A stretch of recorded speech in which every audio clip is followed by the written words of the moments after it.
রামায়ণ শুধুমাত্র একটা সিনেমা না, এটা একটা ইমোশন, একটা বিশ্বাস। কিন্তু একবার ভাবুন, যে গল্পটা মানুষের হৃদয়ে বছরের পর বছর ধরে আছে, সেই রামায়ণের গ্লিম্পস আসার পরেই শুরু হয়ে যায় ট্রোলিং। সোশ্যাল মিডিয়া জুড়ে চলতে থাকে প্রচুর ক্রিটিসিজম, আর এর পিছনে আছে সাধারণত দুটো বড় কারণ। নাম্বার ওয়ান ইজ ভিএফএক্স, কারণ এই মুভিটার বাজেট 4,000 কোটি টাকা। How much money are you spending on this? What is the It'll be about $500 million by the time we're done on both films put together, part one and part two, which is over 4,000 crores. And number two is casting controversy, especially Ranbir Kapoor as a Lord Ram. I'm a mutton, paya, beef. Red meat. Yeah. I'm a big beef guy. Duck.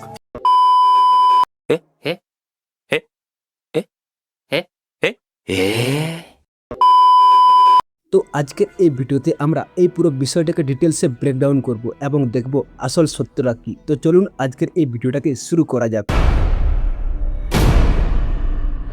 আচ্ছা, তো number one, VFX.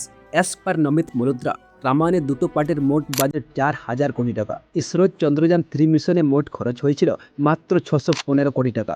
সেখানে এই মুভিটার budget 4,000 কোটি টাকা। Just think about it. এটা শুধু expectation বাড়ায় না, প্রেসারও বাড়িয়ে দেয়। আর এই সব কিছু হয়েছে শুধুমাত্র নমিত মলহোত্রার জন্য, বিকজ অফ তার ওভার প্রমিসেস। কারণ মানুষ ঠিক ততটাই এক্সপেক্ট করে যতটা তুমি তাকে স্বপ্ন দেখাও। কিন্তু এখানে তো প্রডিউসার সাহেব ক্লাস টপার, কারণ যেভাবে যতটা প্রমিস করা হয়েছে সেভাবে ডেলিভার করা হয়নি। বাকি রামায়ণের কাছে তো ট্রোল হওয়ার মতো একটা দিক আছে, তার ভিজুয়াল এবং ভিএফএক্স। কারণ এই মুভিটার স্টোরি টেলিং, ডায়লগ, ইমোশন সবই টপ নচ হতে চলেছে, যেটা আমরা গ্লিম্পস দেখে বুঝতে পেরেই গেছি। তাছাড়া এই মুভিটার স্টোরি টেলিং, ডায়লগ খারাপ না হওয়ার একটা সবথেকে বড় কারণ হচ্ছে আদিপুরুষ। কারণ আদিপুরুষ দেখার পর অ্যাটলিস্ট সবাই এটা তো বুঝতে পেরেই গেছে যে রামায়ণকে কিভাবে দেখাতে হবে।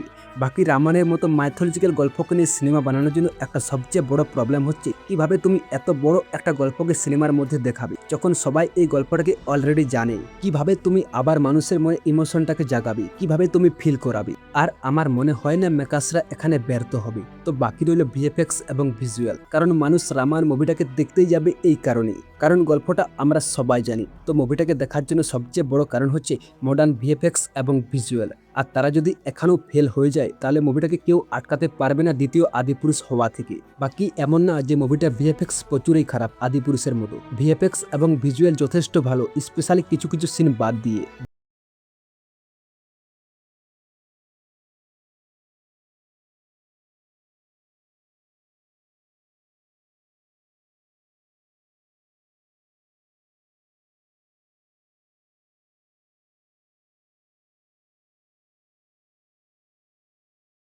ভিএফএক্স করছে ডিনেক হলিউডের একটা টপ ভিএফএক্স স্টুডিও।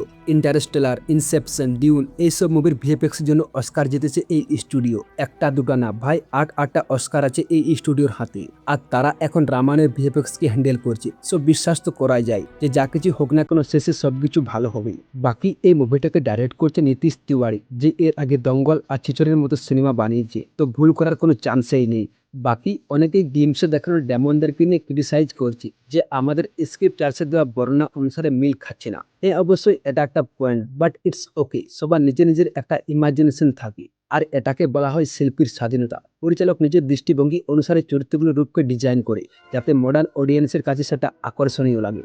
রাক্ষস বলতে সাধারণত আমরা কি ভাবি? তার আজব ভয়ঙ্কর রূপ, যে তার রূপকে চেঞ্জ করতে পারে এবং যে অস্বাভাবিক শক্তিশালী এবং যাকে দেখলেই আমাদের ভয় লাগে। ক্রিটিসাইজ তখন করা উচিত যেটাকে দেখতে প্রচুর কার্টুন লাগে, বা তাকে দেখলে ভয় না লাগা বা মাইথোলজিক্যাল ফিল না আসা। কিন্তু আমাদের স্ক্রিপ্টার্স কখনো রাক্ষসদের এক্সাক্ট লুককে ডিফাইন করে না, শুধু তাদের নেচারকে ডিসক্রাইব করে। শেষে আমি একটাই কথা বলবো, রামায়ণের মূল শক্তি কখনো রাক্ষসদের বাহ্যিক রূপে সীমাবদ্ধ না। এটা আসলে নেই আর অন্যায়ের লড়াই। তাই রাক্ষসদের চেহারা নিয়ে তর্ক বিতর্ক থাকতেই পারে, কিন্তু একটা সফল রামায়ণ তখন তৈরি হবে যখন সেটা তার আবেগ, দর্শন আর মূল বার্তাকে সঠিকভাবে তুলে ধরতে পারবে। রাক্ষসদের চেহারা ভয়ঙ্কর আর বিলিভেবল থাকলেই হবে, মিল না খেলেও চলবে। Next number 2, Ranbir Kapoor as a lord Ram, যেটা অনেকেই হজম করতে পারছে না। আর সাধারণত এর মূল কারণ হচ্ছে তার পাস্টের কিছু কন্ট্রোভার্সিয়াল কথাবার্তা আর তার মেয়েবাজ। কারণ রামের পবিত্র চরিত্রের সাথে এগুলো মানায় না। এখানে আমার একটাই প্রশ্ন আছে যে আমরা কি একজন অ্যাক্টরকে জাজ করছি নাকি একটা চরিত্রকে জাজ করছি? কারণ যদি অ্যাক্টরের রিয়েল লাইফ দিয়ে চরিত্রকে জাজ করতে হয় তাহলে আমার মনে হয় অ্যাক্টিং প্রফেশনটাকেই বন্ধ করে দিতে হবে। কারণ অ্যাক্টিং মানে ট্রান্সফরমেশন, নিজের আইডেন্টিটি ভুলে অন্য মানুষ হওয়া। আর কোনো সন্দেহ ছাড়াই রণবীর কাপুর এই জেনারেশনের বেস্ট অভিনেতা। রকস্টার, বরফি, সঞ্জু তার প্রাইম এক্সাম্পল। হ্যাঁ, অবশ্যই অতীতে তার ইমেজ অনেক খারাপ ছিল, বাট হি ইজ চেঞ্জ নাও। বিয়ের পর থেকে সে সম্পূর্ণরূপে চেঞ্জ হয়ে গেছে। এছাড়াও যাকে আমরা অজি রাম হিসেবে দেখি, যাকে রাস্তায় দেখলে লোক এখনো পা ছুঁয়ে প্রণাম করে, সেও কিন্তু একটা সময় সিগারেট খেত। হ্যাঁ, অবশ্যই পরে সে সিগারেট ছেড়ে দেয়। আর এর জন্যই তো বলে যে আজ যে প্লেবয়, কাল সে মর্যাদা পুরুষোত্তম হতে পারে। আর এখানে প্রবলেম আসলে রণবীর না, প্রবলেম হলো আমাদের মাইন্ডসেট, যে আমরা অলরেডি ডিসাইড করে ফেলেছি যে সে পারবে না, সে খারাপ। আর আমরা যদি আগে থেকেই কোনো কিছুকে রিজেক্ট করে দিই, তো পরে সে যতই ভালো করুক না কোনো আমাদের পছন্দ হবে না। শেষে আমি একটাই কথা বলবো, যে তারাও একজন মানুষ, আর তাদের কাজই হচ্ছে অ্যাক্টিং করা। যা কিছুই হোক না কেন, আমরা কখনো একজন মানুষের কাছে থেকে ভগবানকে আশা করতে পারি না। তো বন্ধুরা, এই ছিল আজকের এই ভিডিও। বাকি ভিডিওটার ব্যাপারে আপনাদের কি মতামত অবশ্যই কমেন্ট করে জানিও। আর বাকি ভিডিওটা আপনাদের কেমন লেগেছে তা জানাতে ভুলবেন না। Thank you for watching.